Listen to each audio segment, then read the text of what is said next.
basic storyline of the series is much the same as the basic storyline of the previous two series, in that not much happens. But that's the nature of the show, that these guys still keep stumbling along, not really finding much, but still with their hopes and dreams of finding gold and becoming rich, or at least becoming fulfilled archaeologically. It's made with such love and at such an easygoing pace, and it reflects Mackenzie's vibe, which is low-key, interested in nature and metal detecting as much as making drama. After the second series, I took a year off to just see if I wanted to do another one and to collect ideas together, see if I had enough ideas. And slowly it did come together. At first I thought it might be a one-off film version, but then I soon realised I had enough ideas to make a proper 6-episode series, and I realised that that's what needed to be done. And the overall story is always about treasure, and all I'll say about that is it features magpies and a field that's going to be taken over and used as a wind farm. So there's a time limit on whether the fellas can find anything. How many times have we searched this field and only now it starts throwing up its treasure? 6 weeks' time, this will be solar panels as far as the eye can see. Less than 6 weeks. Doesn't exactly make your heart sing, does it? Andy has a job as an archaeologist. He gets disillusioned with that job, so he's no longer an archaeologist. So they're living with my mother, Veronica, and Andy is more emasculated than ever by the situation. He gets very enthusiastic about a tumble-down house where he thinks he can move his family in if they win it at auction. Much to Becky's frustration, Andy isn't manning up, as it were, and well, she discovers not quite bringing in the bacon in the way he purports. It's about Andy sort of telling white lies to Becky and trying to get away with it, and Becky seeing straight through him. With Lance, it's all around, there's some great intricate stories around the women in Lance. And that rapidly becomes complicated by the arrival of figures from his past, and he finds himself in romantic entanglements which are beyond his capacity to cope with. So I think there's a lot of stuff happening with him in this series, of trying to negotiate, having been a single person, with now trying to sustain a relationship. Women issues, and I think they're beautifully written, those scenes. I think they're, really, really good, and really good roles for the three actresses who are playing opposite him.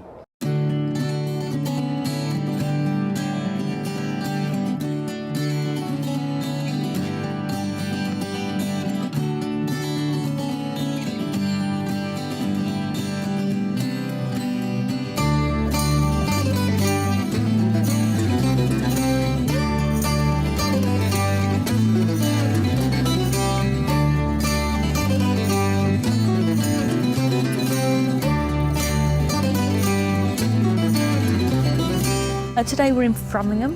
We're in the Scouts Hall, which is the village hall.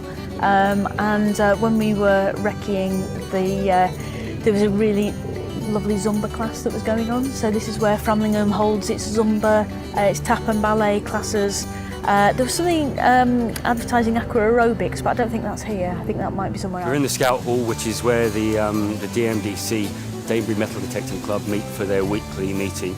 And this is our first day here, so it's our first day really with all the cast together, all the club members together, and it's the introduction to them in the first episode. So that's a nice thing to be doing.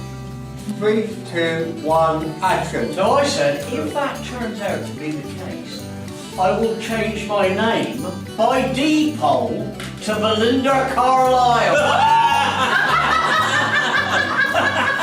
It's quite wonderful to be inside, even though it's a lovely day. It means that we're not battling the weather. Roll, please. We're rolling. 352, 1 in Cameron. We shoot as much as we can in one day, and it's nice really to be in a very contained place, because there's so much moving around in this show. We use the same fields, but they're not necessarily that close to the base. It's like a 20-minute drive. Action. This is one of the few bits of the programme, because there's a bit of the club pretty much in every show, where we can be in one place for a few days and get the work done. Sorry, Terry, I wasn't really concentrating. What do moist conditions mean? Deeper penetration. That's right. You're being smutty, aren't you? Cover your ears, Sheila. You shouldn't have to listen to this filth. Sorry, Sheila. I don't mind. Luckily, young Hugh doesn't get it. I haven't got my glasses on. Get what? I think this series it's been more relaxed than because you just know everyone better. So yeah, it's been a joy. It's been a joy to come back to the countryside. It's that nice peaceful job. Yeah, it's lovely. It's like working with friends. Yeah. So it's been nice and relaxed. Yeah, we kind of reverted back to the first series a bit here with with this one. I think we feel like we had the most to do last series, weren't we? Because we were on all 7 eps. Yeah. And this time it's a bit of a return to the first, where we're just in it less, but it's about quality, not quantity. So We get to hang out with the metal detectors more. So that's fun. And we had batteries in this time. Oh yeah, so she's So we feel like they her trusted us now. detectors never worked. No, mine worked last time. Yours Oh, didn't. did it? Oh, Yeah. mine didn't have batteries last year. So she never really got to. It did do now. Any detectoring. Now it's the tech thing. I didn't Yeah. find anything though. No. Look at this. Got another solar farm. Yeah, there's not really land left to detect on soon. But it's good, clean, sustainable energy, Louise. You've got to move with the times, embrace change. For me, like, because I do quite a lot of big comedies, so I have to tell myself to tone it down in this because it's so real, and it's a gentle comedy, and I think it's subtle, and it's like I think it's beautiful. So the whole job just feels peaceful and relaxed, and that comes from the top really. Mackenzie's so relaxed. Yeah. I mean, I've never done a comedy before, or since. It's because she's not very funny. I know. So I've That's only. why- So this she is hasn't great. got lines, not because that's part of the character, it's because she's not funny. She just can't deliver Really lines. why. I tried last year and they were like, nah, No, it's take not it off her. happening. No, but it's fun. It's funny. It's really hard to not laugh in between takes and keep a straight face. Yeah, we've been laughing a lot today, actually. Yeah, haven't a we? lot. Yeah. A lot. It's So Pierce. it's great. He's really naughty.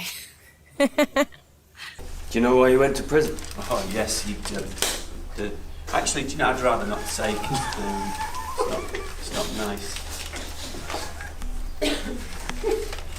My name is Divian Ladwa and I play Hugh.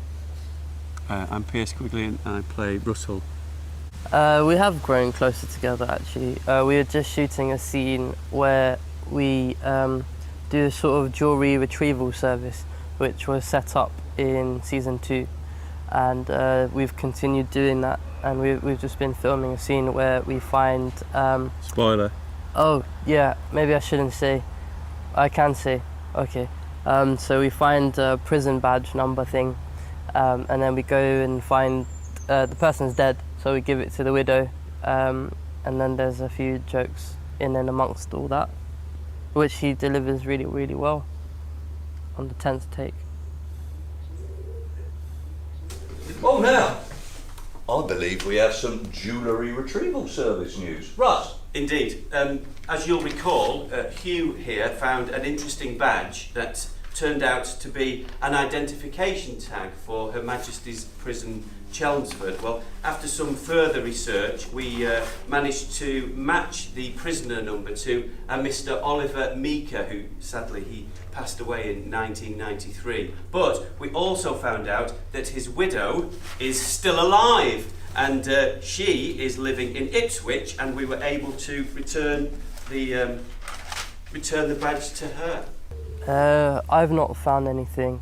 I think you found a lot of signals last time we shot out in the field.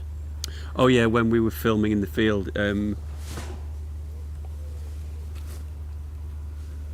When we were filming in the field, we had a break and Toby was lying on the grass, and I was detecting just in my break, and it kept going off every time it went over his crotch, and then I realised it was set to tiny penis, and then yours kept going off the whole time, and his was set to grass. Yeah, I didn't know there was a setting for grass. We're not very good at detecting in real life. No, not in real life. Quite poor. We're good at it in the show, aren't we? Oh, in the show, we're brilliant. Yeah, definitely. It's hard, it's actually quite difficult. I was detecting for a long time without any batteries. It doesn't work. They're so wonderful with us. They could come up and say hello, and they all seem to like detectorists. So yeah, everybody has been so welcoming. People kind of wander by and you know, stop and ask questions about what's going on. But everybody really loves the show, which is a real bonus. We haven't had anybody that's objected to anything, or everybody's really welcoming here. The locals have been amazing, actually, here in Framlingham, where we're based for the majority of the time. They've really warmed to us, and we do kind of invade. There's 50 people and lots of trucks and cables lying around, but they very rarely complain because they've just accepted us, and they seem to like us being here. And I think we do something for the town, you know, bring people into it. I suppose one would expect that the locals are, oh wow, a TV show's coming to shoot in our town, but of course Ed Sheeran lives here, so they're absolutely used to proper global superstars rather than a group of metal detecting actors. So beautiful. It's so nice to be in the countryside, and everyone's so nice and stops us and say they love the show. Yeah, it's particularly around in Framlingham. I mean, they're all out there now crowding around. So yeah, it's very sweet, it's very sweet. And it's beautiful. It's, like I say, it's a peaceful job because in between takes you just get to sit here and look at the beautiful countryside. It's lovely. And I'm a Londoner, I don't get any, I've just seen grass. I haven't seen grass for a year, so. We've been here, this is like the 4th year we've come here because we had a year off, and everyone's used to us being here. They recognise the cast in the town. I think the show's done a little bit of good for the town. People want to know where it's filmed, and it's such a beautiful place. So, and the crew is so well behaved and quiet. I couldn't believe anyone wouldn't welcome them back, to be honest. And the weather has been it's been glorious. When we've been at the Hero Tree in the fields, we've had 2 weeks of blazing sunshine. So yeah, we've been really lucky. It just makes everything look beautiful. Insects have been just the same. They're still attracted to the yellow TR7, so wherever that goes, the swarms of insects go with. Oh yeah, no, that is true. Yeah, the yellow of the TR7 does attract strange flying bugs. But it's kind of been okay, actually. It's been okay. If we leave the TR7 over there and we're over here, we're kind of fine. It distracts them, and so they love a bit of the TR7. Yeah, we're getting used to the countryside as well. We're not such city people these days.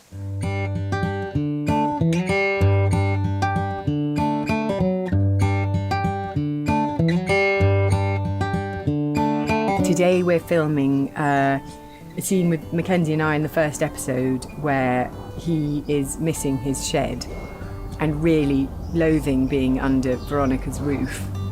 So he goes to sit in the garage amongst all his boxes, and Becky goes to cheer him up.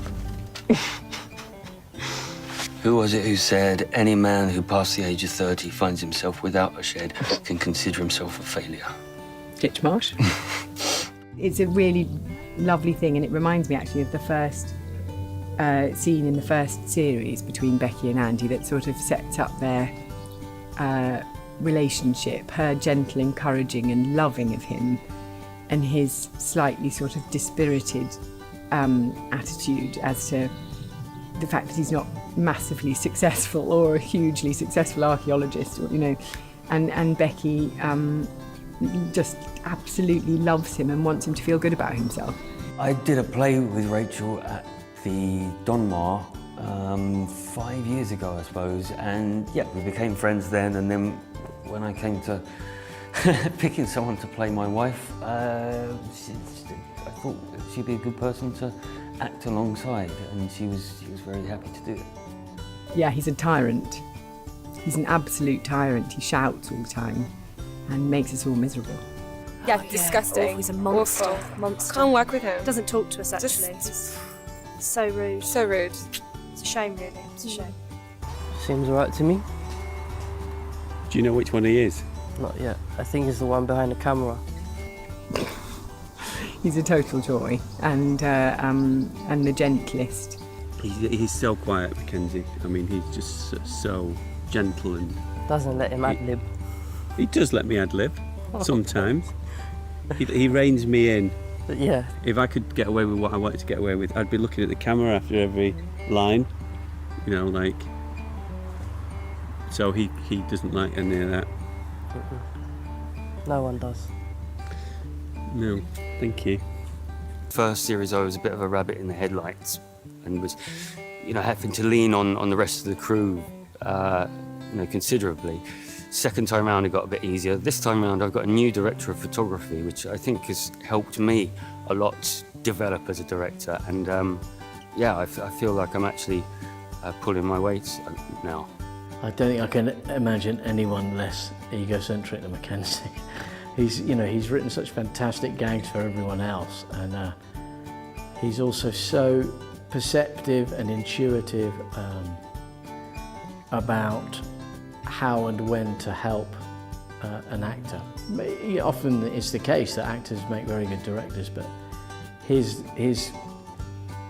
basic faith in everyone just generates a lot of good feeling and generates a lot of trust around the set. It's a lot easier, strangely easier to write this third series, and it's almost a bit of a cliche, but I have come to know these characters so well, like they're my friends, and I can hear them speaking, and so when it comes to dialogue especially, it's really simple for me to write what they would say because I know them so well. And it has been a joy this time round writing the script, whereas previously it was a little bit like getting blood out of a stone, but this time, yeah, maybe I'm hitting my stride. We often get detectorists that kind of are wandering around the field. They seem to love it. Everybody that we've encountered on the show absolutely really seem to love it, and I think they're really impressed by the level of detail that Mackenzie writes into the script. The one really gratifying thing about the show, and it's down to Mackenzie's attention to detail and the fact that he does do metal detecting himself, that the programme doesn't patronise metal detecting, it's accurate about metal detecting, and it's done with a lot of affection about metal detecting. You know, you could look at it and say it's just used as a sort of metaphor for male friendship, and it is a great series about male friendship. I think probably the best comedy about male friendship that I can remember in the last 20 years on British TV. But the metal detecting stuff is accurate, and metal detectorists tend to like it, and there has been a bit of a spike, I believe, in the sale of metal detectors. So I think it's had a small effect on that hobby. Detectorists are really taking this to heart. It's been amazing. I didn't meet any during the first two series, any real life detectorists, but I just recently accepted an invitation to go out detecting with some guys, and it was brilliant. It was quite an eye-opener, but I'm quite glad I didn't meet them beforehand for fear of writing them into the series as, you know, real characters. So, but as far as I know, pretty much all, you know, the detecting community enjoy the show. They learnt very early on that we weren't taking the mickey out of them, we weren't trying to parody them or make them look ridiculous, and so, you know, hopefully we portrayed them accurately and affectionately.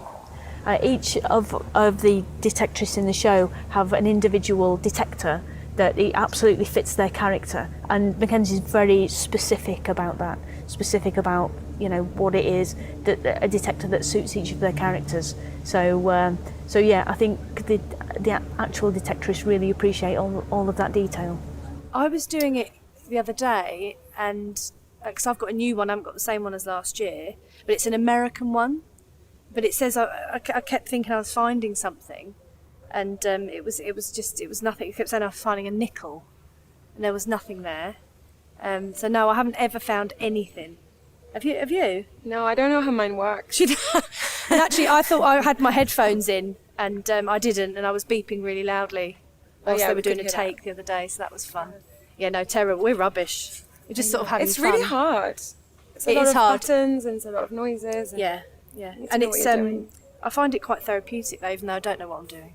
I've never found anything, but Mackenzie frequently texted me in the interim between series, showing me stuff that he's found, and he's returned to locations where we filmed and found amazing stuff. Some stuff, you know, is getting checked out by museums and things.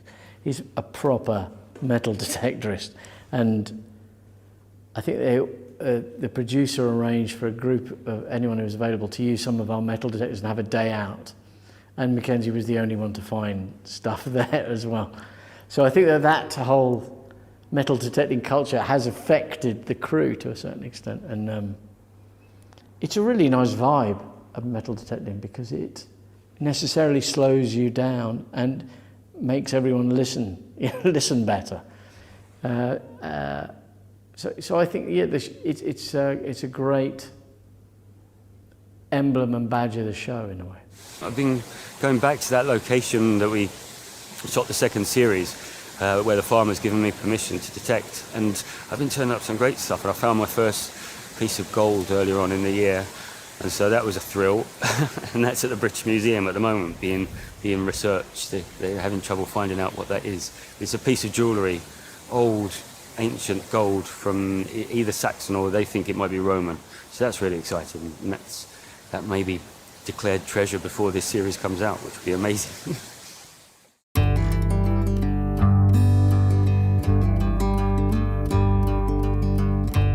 The cast and crew of this show have been absolutely superb. It's not the most expensive programme on television, but it's executed so professionally, it looks so wonderful. A fantastic cast, and you know, the fact that it's been cast really for who can do those roles. You know, it's not like let's get someone in there a star, let's get this person in there fashionable. Obviously Toby is a star, but he's an absolutely brilliant actor, and he doesn't really appear in comedies, and he's in this show because it's such a good script. It's a unique job. You walk to work because you're out in the fields, everyone mucks in. It's not luxurious, but it's totally comfortable because everyone is totally in sync with each other. Everyone knows the vibe of the show.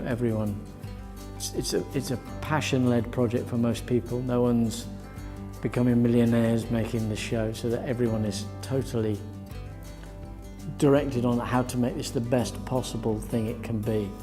So it's very, very focused atmosphere.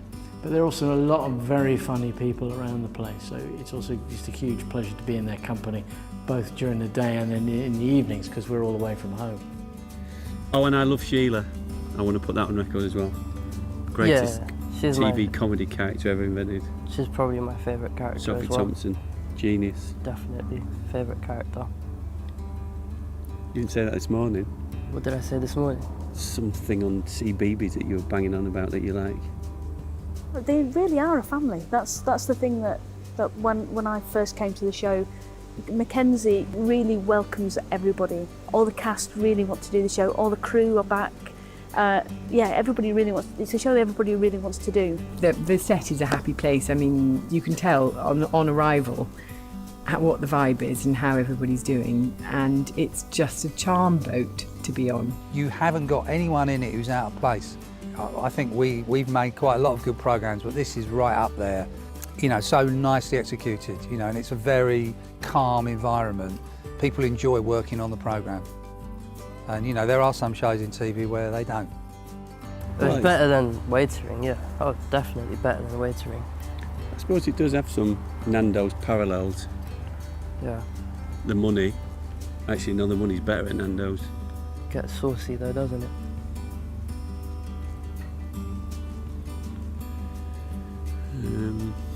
Cut, please. I've been saying that this is it. This is the last series, and I think that's probably true. But then it's not a big enough deal to make an announcement about, because if something does occur to me later on and Toby's up for it and would like to do it again, then maybe there will. But I think I'm at least going to put it aside for a while, and concentrate on other things. I don't know what I'm doing next, but I definitely would like to write more, and I'd like to direct more. That's what I'm really enjoying doing at the moment. And the days, when I'm not acting on this and I can concentrate on the directing, I'm finding an absolute joy. So I think maybe that's the direction I'm heading.